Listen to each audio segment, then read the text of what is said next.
நாளைக்கு எபிசோட்ல மீனாவும் ஸ்ருத்தியும் ஜாலியா பேசிட்டு இருக்காங்க. விஜயா வந்ததும் சண்டை போடுற மாதிரி ஆக்ட் பண்றாங்க. கொலுல வைக்கிருந்த ஒரு பொம்மையை பார்த்ததும் மீனாவுக்கு விஜயாவோட ஸ்டூடெண்ட்ஸ் ஞாபகம் வராங்க.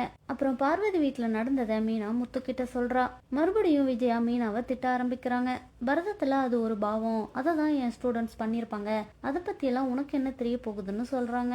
அந்த பாவத்தை எங்களுக்கும் பண்ணி காமிங்க, நாங்களும் தெரிஞ்சுக்கிறோம்னு முத்து சொல்றான். அப்புறம் விஜயாவும் அந்த பாவத்தை பண்ணி காட்டுறாங்க.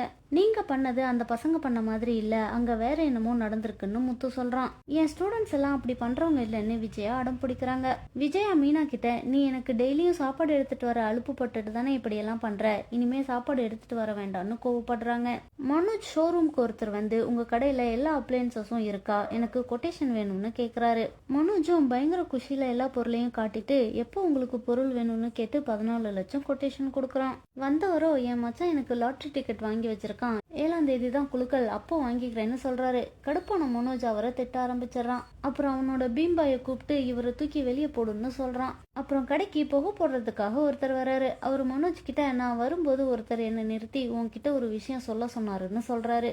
லெட்டர் எதுவும் கொடுத்தாங்களான்னு மனோஜ் கேக்குறான். லெட்டர் எல்லாம் எதுவும் கொடுக்கல, உங்களுக்கு லெட்டர் கொடுத்தது யாருன்னு தெரிஞ்சுக்கணும்னா போரூர் அம்மன் கோயிலுக்கு 4 மணிக்கு வர சொன்னதா சொல்றாரு. மனோஜ் ரோஹிணி கிட்ட இன்னைக்கு அவனை எப்படியாவது பிடிச்சணும்னு சொல்லிட்டு இருக்கான். விஜயா அவங்க ஸ்டூடெண்ட்ஸ்க்கு டான்ஸ் சொல்லி கொடுத்துக்கிட்டே அந்த பையனையும் ரதியையும் வாட்ச் பண்றாங்க. அப்புறம் அவங்கள பார்த்து முறைச்சிட்டு இருக்காங்க. என்ன நடக்க போகுதுன்னு நாளைக்கு எபிசோட்ல பார்க்கலாம்.